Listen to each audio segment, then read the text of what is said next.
రాయలసీమకు జగన్ రెడ్డి ఏం చేశాడు? ఒక కంపెనీ తెచ్చాడా? ఒక ప్రాజెక్ట్ కట్టాడా? రాయలసీమకి పట్టిన క్యాన్సర్ గడ్డ జగన్మోహన్ రెడ్డి అని నారా లోకేష్ అన్నారు. చంద్రబాబు నాయుడు గారి నాయకత్వంలో అమెరికా ఎలక్ట్రానిక్స్ కంపెనీలో మేము ఇక్కడికి తిరుపతికి తీసుకొస్తాం జరిగింది. ఆనాడు లక్ష్యంతో పనిచేశాం. కనీసం 5 లక్షల మందికి ఉద్యోగాలు కల్పించాలని ఈ రోజు గర్వంగా చెప్తున్నా. ఇదే తిరుపతి కేంద్రంగా 50,000 మంది ఎలక్ట్రానిక్స్ కంపెనీలో పనిచేస్తున్నారు.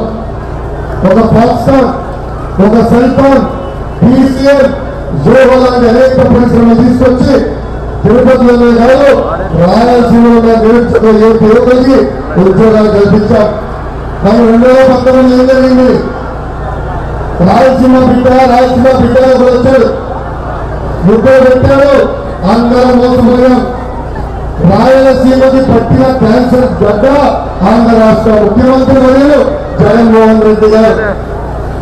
రాయలసీమ ఒక్క ప్రాజెక్ట్ పూర్తి లేదు.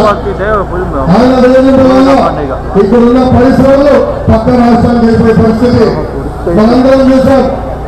తిరుపతి అంటే అమర్రాజా అంటే తిరుపతి. అలాంటి కంపెనీలు అనేక రెవెన్యూ చేశారు, యజమాని ఇబ్బంది పెట్టారు. ఈ రోజు వాళ్ళ ఎక్స్పాన్షన్ పక్క రాష్ట్రానికి పంపించే పరిస్థితి. ఆ ఒక్క నిర్ణయం వల్ల 20,000 మంది ఉద్యోగాలు కోల్పోవడం కూడా జరిగింది.